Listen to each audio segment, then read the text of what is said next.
Hey, this is Anney. And Samantha. And welcome to Stuff I've Never Told You, a production of iHeartRadio.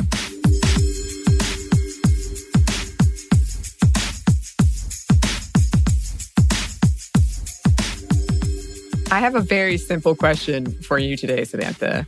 Do you put tape over your webcam? So I used to put Post-it notes over my webcam. The new computer I've got, you actually have a little button and you can just slide it over. So it covers it. Oh. Yeah. Okay. Yeah, so I do that. Isn't that kind of, I mean, that's nice, but also very telling of our times and what we're talking about today. Yep. I have tape over mine. I didn't have it for a while because I got a new laptop. But then I was researching this episode, and in the middle of it, I went and found tape and put tape over the webcam. I mean, it's concerning for sure. Oh, yeah. And with that being said, today we are talking about cyberstalking and sextortion. So trigger warning for some abusive behavior, some controlling behavior, and stalking, and sexual abuse. And domestic violence. I add that in there. And this has been on my mind because, as I've spoken about on the show, I recently lost my phone. And Samantha knows, I did all kinds of things to try to find it. I was like, text this thing to my phone. And I was doing the, Google Find My Phone. And I was looking online because, everything was like, it's easy to find your lost phone. And it would say you have to have installed this before you lost it. But while I was desperately searching for a way to find my phone, I ran across so many of these top Google search suggestions of things like how to spy on your wife, how to find out if your wife is cheating. So many apps to install secretly on someone's phone. And this is like within the first 2 pages of Google when I'm like, I want to find my lost phone. This is what was coming up. And I've talked about it before. I know on an episode we did with Bridget about how this is a new genre of horror that really freaks me out. This whole kind of cyber stalking, spying thing. There's that whole really disturbing Black Mirror episode about it. For some reason, I'm reading a creepy fan fiction about it that really disturbs me. I didn't know that's where it was going to go, but it did. And now I can't stop reading it. So I don't know what to do about that. And then I don't know if you do this, Samantha, but I talk to like the man that watches me, as in like in theory, this like poor government sap that is like, wow, she's reading more fan fiction. I do not do that. You don't talk to the poor spy that's assigned to you? But I have a dog to talk to, so... okay. Replaces that. Yeah, I got it. And then I was thinking about this today because our company has some pretty big brother type policies. So hello, big brother company. Yes. I used to have a friend who worked at a company in our building, and they had to put in a flash drive every time when they arrived to work so that the flash drive would record every website they did, everything they did on the computer. And then they would take out the flash drive and turn it back in so they could look at what was on there. And it's just one of those things where that could be abused so easily. Yeah, especially the work we do. Could you imagine? Oh, Lord. We just talked about the fact, like, we had that virginity episode. We've had orgasm episodes. Yeah. We've had stalker women who kill episodes. Yep. All of those are really concerning if you just saw them. Like, what the hell are you looking up? Like, nothing. I'm fine. It's for work. QAnon, all of those things. Right. We would raise some suspicions for sure. Well, I would also, as a social worker, go into like kids' sites and look to make sure I can find people, see if I can stalk them. Like, I have to try to hunt them down and make sure they're okay. I had to go into kids' sites when they would post like sexual explicit stuff and be like, you have to take this down. This is, child porn, stuff like that. So oh God. Yeah. And talk about stalking. I stalk them. I try not to think about it too much. And I know it's like a running joke. And I even texted my friend and was like, if I die, destroy my computer, destroy my search history. And work stuff aside, I think people would give me some wiggle room for that. But even like the stuff I do isn't that. People wouldn't be surprised about the fan fiction. Like, no, I don't know, but I still I was like, please.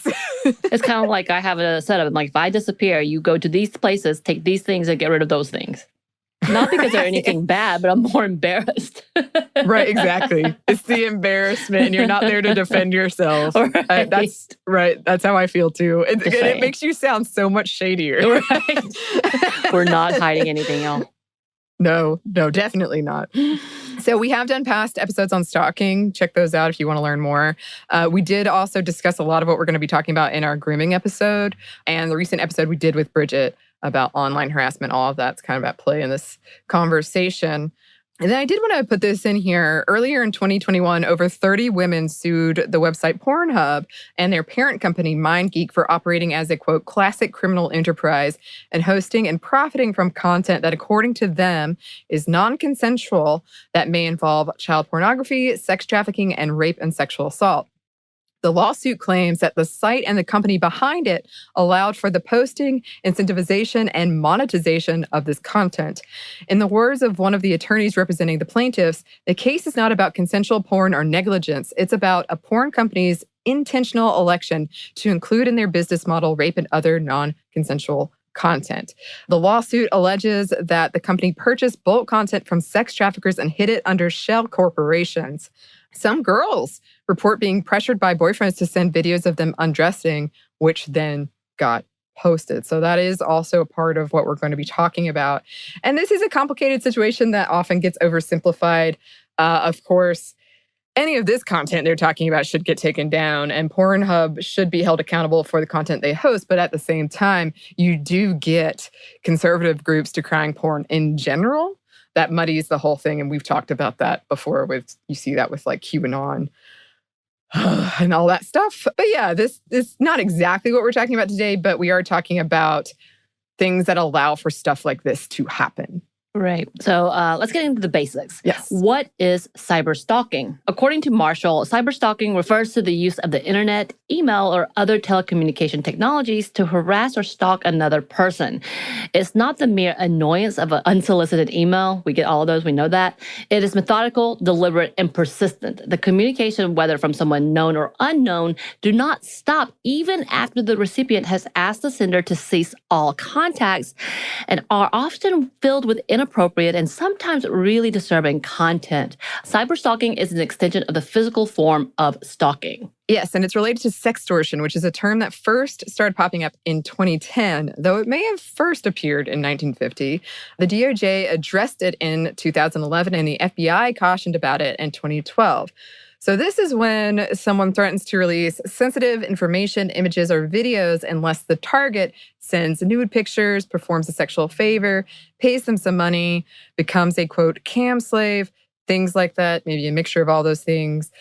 Both of these, cyberstalking and sextortion, do more directly impact girls and women. Experts estimate that the number of people affected by cyberstalking is in the tens of thousands, but could be in the hundreds of thousands. In 2018, there were 16,974 complaints of cyberstalking filed with the FBI. Only 16 were prosecuted. The FBI has reported a recent uptick in cases that fall under federal cyberstalking laws, although that's kind of complicated. There's no real federal cyberstalking law. We'll get into that. There are things that it falls under. The head of the Homeland Security investigations here in Atlanta said when asked about this, predators used to stalk playgrounds. This is the new playground. Right. I think one of the biggest problems, and we've talked about this before, is that the laws cannot keep up with technology. Again, right. Something that probably can do better. So while we often think of women being the victims of sextortion, men and boys are not immune. They may be enticed into performing sex acts in front of webcams with an attractive woman who may herself be coerced, unaware they're being recorded, and they are all then threatened with this release of the footage. And often, very often, shamed for it and guilted into it. And this has in some cases led to suicide. We know some teen deaths because of this. Mm-hmm. In some cases, male perpetrators have impersonated significant others to trick women into sending them sexual videos. Yes, and many perpetrators target women and girls who are aspiring actors and models under the guise of offering them a role. Others would pose as celebrities, such as Justin Bieber, to demand nude pictures from young girls. Sometimes they edit the material to look as though they've posted compromising images or videos to porn sites, so they'll make it look like they did. Maybe they actually didn't. but they'll send you something that makes you think that they did. And many people who perpetrate these acts report that it is all about power, feeling like you are controlling someone. And it's really heartbreaking to read like the text exchanges of, a young girl being like, "You're ruining my life, please stop." And they're like, "No, why?" Really, really heartbreaking. And yeah, as an actor, I've seen this. And our agent will send out messages and be like, "If you get the message from this guy, he has nothing to do with anything in movie or film. He's just asking for pictures of people. And that's just a part of our business." That's like a message that goes out to people in an occupation. It's just odd. Cyberbullying is a part of this conversation too. And some argue that cyberstalking is a form of cyberbullying. So a lot of times when you look up cyberstalking, you'll end up in cyberbullying websites that have kind of a little section about cyberstalking. I do think it is, well, it's not like new, it's newer in terms of people really trying to combat it or think about how we can protect ourselves from it and how big of an issue that it is. Right. So we do have some more numbers and specifics for you. But first, we have a quick break for a word from our sponsor.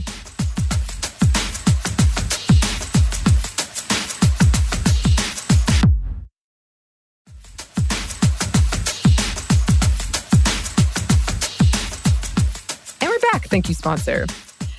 So just like stalking, cyberstalking is usually perpetrated by someone the victim knows: coworkers, exes, significant others, and friends. However, like I was saying before, this is still kind of new, especially in terms of data collection. And so some places say kind of the opposite thing, where it's somebody who has this like freedom of the internet and can do it from wherever. So it makes sense to me that it would be someone you know, but it also makes sense that it would be somebody who's just looking for someone to target. Women aged between 18 to 30 are the most common targets. One study found that sextortion in particular victimizes children under 18 at a rate of 71%. Compared to stalking, some experts argue that because of things like the lack of obstacles, instant gratification, lack of need to be in the same geographic location, and difficulty to prosecute, cyberstalking is more common and more attractive for perpetrators. Sextortionists are almost all male. Many are repeat offenders. Most do not adhere to the conditions of their sextortion. So if they say, "Send me this, and then I'll give you whatever back," most of them don't. As I learned when looking online about how to find a lost phone, there are so many apps out there that can be used to spy on people, and their functionalities are terrifying, like location tracking, remote use of camera. There's also a bunch of apps that, quote, guarantee to put a stop to cyberstalking for a price, which I can't speak to whether or not they work or not, but I find that really infuriating that you could be in a terrifying situation and you're desperate and you go and are like, "Okay, $100 will just fix this," and then might not fix it. Right. And that's kind of the same thing with identity fraud when we have these major corporations who decide to take advantage of it and be like, "Pay us a monthly fee and we'll help you." Maybe. Right. If not, we'll help you get it back. Maybe. We'll try. But I think that's also a thing. And I know also out there within the dark web, there are white knights, I believe, who try to come in and infiltrate systems to let people be aware. So we had that situation of the dude who had a camera, a Ring camera, and they actually started talking to each other. He was like, "Hey, that's right, your number is listed on the web. They can get you real quick." And they had this. He's like, "What?" He's like, "Change your password right now." So there's definitely that too. I think a little more rare. Still just as creepy, maybe, but a nicer way, I guess. Maybe you felt guilty. Yeah. Okay, so speaking of creepy, imagine you have a friend or partner that knows your PIN to your phone. You leave the room for something. They could easily change settings in your phone, install a hidden spyware app, things like that. Sometimes these apps are called spouseware or stalkerware. These apps are usually specifically marketed as a way to track your spouse and catch some cheating. Like they're not even hiding. Others, called dual use apps, are not intended to be used for cyberstalking, but can be. Things like the "I lost my phone" app, or apps used to keep track of where your kids are, or something like Find My Friends, can be modified to track someone without their knowledge. Google and Apple claim to have consulted domestic violence groups to address these concerns, but most of their advice still requires that you are at the very least suspicious and aware of the ins and outs of technology. So you would still have to have some level of, I don't trust my friend or spouse or whatever, right? Which a lot of people don't necessarily have. Because when I was looking this up, and I've considered myself pretty technologically savvy, I was like, wait, what? This is terrifying. Right. So one NPR survey of 82 domestic violence shelters found that 85% of them had to help people with whose partners used GPS to track their movements. And by the way, we've also seen cases, murder cases, kidnapping cases, any type of cases where detectives and law enforcement actually use this as well. They tracked, I remember there was one case, they tracked a watch, a fitness watch, for a rape case. And there was a whole back and forth about, is this impeding people's rights? Is this constitutionally okay? Yeah, but just and I have one of these. I have a fitness watch, but it definitely locates your GPS and it also shows what you're doing, sort of. Kind of tell by the monitoring. Really creepy, but I use it. And then 75% dealt with partners who spied on them with apps. And many of these shelters have a digital detox center. And if you've ever seen a spy movie, you know you got to get rid of your phone, you got to get rid of your GPS. Yeah, so a lot of these domestic violence shelters provide like what we would call like a brick phone. Right. Essentially all it does is call, and that is it. So this NPR study also profiled an app called mSpy. For about $70 a month, this app instructs you how to install it and then hide any trace of it, even with a verified symbol next to it, making it look legit. It monitors text messages, call logs, call recordings, pictures, videos, every website visited, every key typed.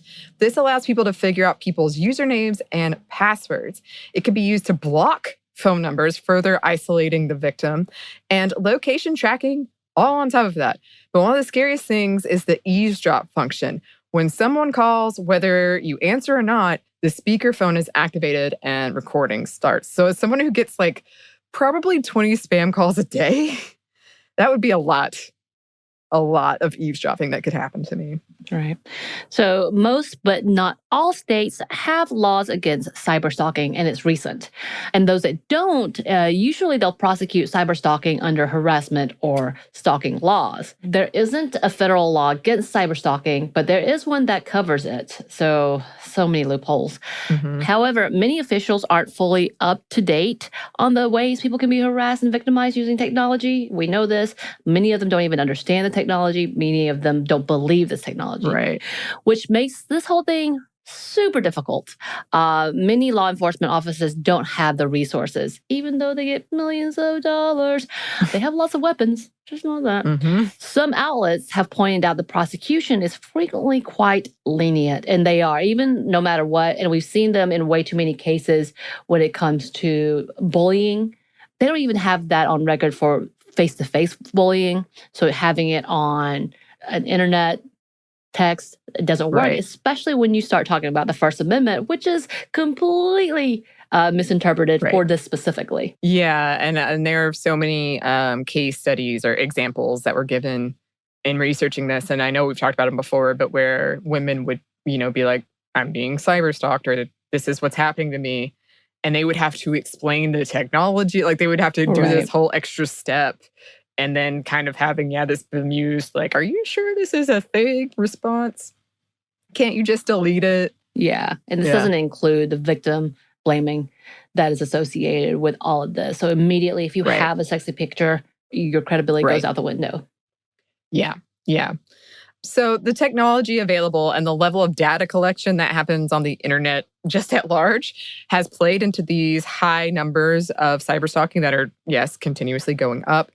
So on top of all the things we've talked about with the phone, there's also cyberstalking online. And that can involve similar things like tracking online, installing tracking apps on someone's laptop. And also, access to cameras, sending unsolicited or threatening messages, overwhelming a target of cyberstalking's chat channels with messages, starting online rumors or sharing videos or pictures, edited or not, without consent, like revenge porn, blackmailing, setting up websites that host stories that may be true or not about the person, breaking into online accounts to pose as a person and ruin their reputation, spyware, and even like hidden cameras in people's homes with some audio capabilities, things like that.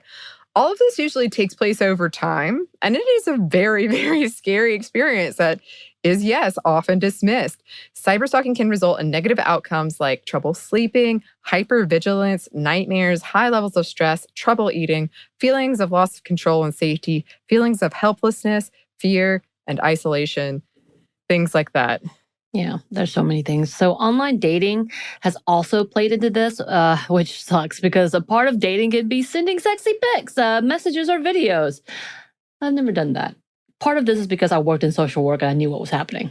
And since at least 90% of the US's 54 million single people have tried online dating, there's a lot for would-be cyberstalkers to mine from. And thanks to the fact we're constantly tied to our phones, yes I am, computers and other technology, there are so many avenues for us to be victimized. And they can turn things we depend on into sources of fear and harassment. And when it's on, when they have one picture, it doesn't even matter. It can be it's there forever. Like I remember having to show a kid who had been sending pics of herself to a boy, which I was like, this is a huge mistake. It's going to come back to bite you if you're not careful. Mm-hmm. And also the fact that you sending a picture of yourself, it can actually be considered child porn. Other story. But having to show her that I could go back and pull it up for her, and she was kind of like, oh. So definitely, it doesn't disappear. Yeah. And it is really, really unfortunate because we're not looking to fear monger or anything, but this is just something you should be aware of. And it sucks. It does, because you shouldn't have to worry about that if you're dating online and you do want to send a sexy picture. It is extremely unfortunate that that is something we have to worry about. And a lot of people, especially people who were like, got the flooded of channels or whatever, they would just talk about how like every notification they'd get on their phone would just send this fear through them. And it is something we depend on. And it is something that a lot of us use for all kinds of like fun things. So to have it turned into that. So some experts break down cyberstalking into types.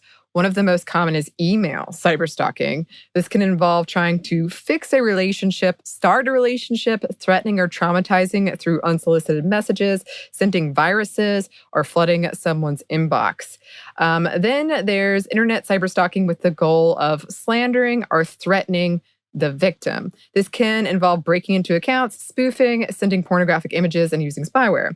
Doxing can fall under this too, posting private information, posing as the victim and asking strangers for sexual activity, or building entire websites, with the intent of inviting strangers to degrade and harass the victim.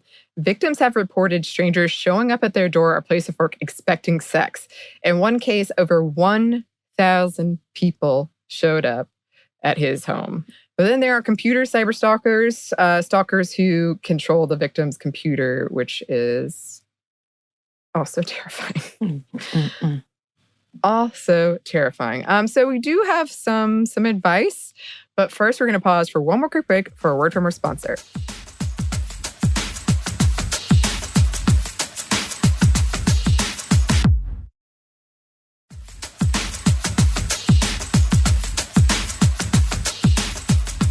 And we're back. Thank you, sponsor.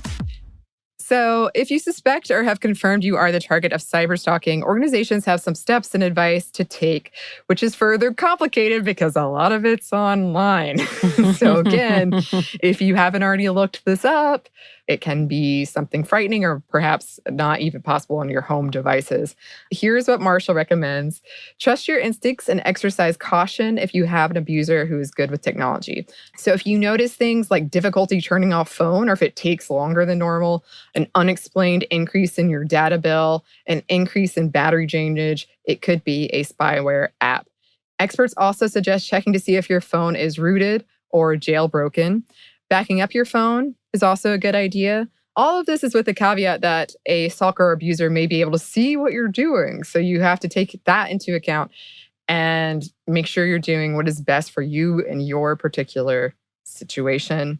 On the security questions, don't answer with something guessable. Answer with something weird. I've been doing this for years. Works for me, as far as I know. Right. Have a safety plan in place. Organizations like RAINN or the National Sexual Assault Hotline can help with this, and some have quick close features for laptops. I know there's been a lot of features that allow for that, and also features that could ask for help, but it looks like you're talking to a friend. You can also seek out a safer computer at a public place if you think yours might be compromised, and this is an option for you. Yeah. Create new email accounts, look at the settings in your phone, stuff like security, GPS, changing passwords and PIN numbers. When I lost my phone, that it was like over several days, I kept thinking of other things I had to change my password on. Like, oh yeah, that one too. Oh yeah. So yeah. Use a corded phone for a more private conversation. Again, if this is something you have access to. Baby monitors can be listened in on as well. Get a new or donated phone. Some crisis centers, like we said, provide these. If possible, learn more about policies of agencies and companies when it comes to publishing online data. We talked about options like Delete Me in a recent episode with Bridget that can help you find and delete public information. Get a private mailbox for communications you want to keep private, and covering your webcam with, as Anney does, removable tape if yours doesn't have the feature that allows you to just shut it off. Just slide it on over, yeah. They also recommended things like using a gender-neutral password, never giving out your password, which I know a lot of us are guilty of, never giving out personal information to a site or online entity you don't trust. And if you have children, instruct them on these security measures too. Don't respond to an email from an unknown person. Regularly search your name to see what comes up. That takes a lot of courage. I know, but... On top of that, most organizations suggest keeping an incident log of any communications with the cyberstalker. And yes, having these conversations with children so they know how to stay safe online. And something else that could help that we talk about a lot, more data. Right now, the situation is seriously understudied and misunderstood. Like as I was saying, as we were going through this, I saw conflicting things all over the place where I was like, yeah. I mean, when it comes to anonymity and the internet, it gives a lot of free access, and stuff like swatting, that's a whole different level when you come to like Twitch and all those things. And yeah, that's the other part, is there's more and more technology. Things like Amazon on their Alexa doing the sidewalk feature, but that I immediately was like, nope, because it shows it for some reason wants you to share with complete strangers. And I feel like, hey, Amazon, that's dumb. Dumb. Also, things like Google, who have been accused repeatedly of data mining, as well as having companies that are all the time hacked. Yeah. All of the credit card companies, all of the credit overseeing companies, like they get all that information.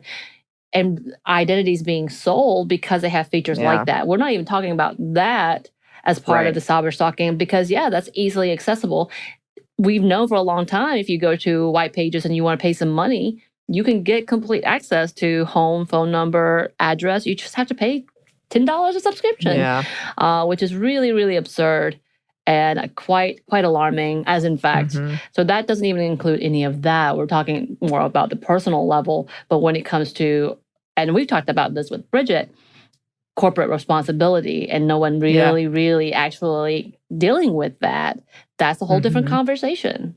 It is. It's another one of those things where so much of the advice we're giving in this is basically putting the impetus on you and the responsibility on you to be vigilant, when you shouldn't have to be so concerned that a company that you use got hacked. Right. Now. Right.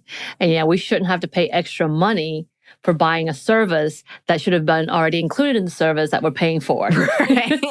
Right. Just a little salty, Don't worry about it.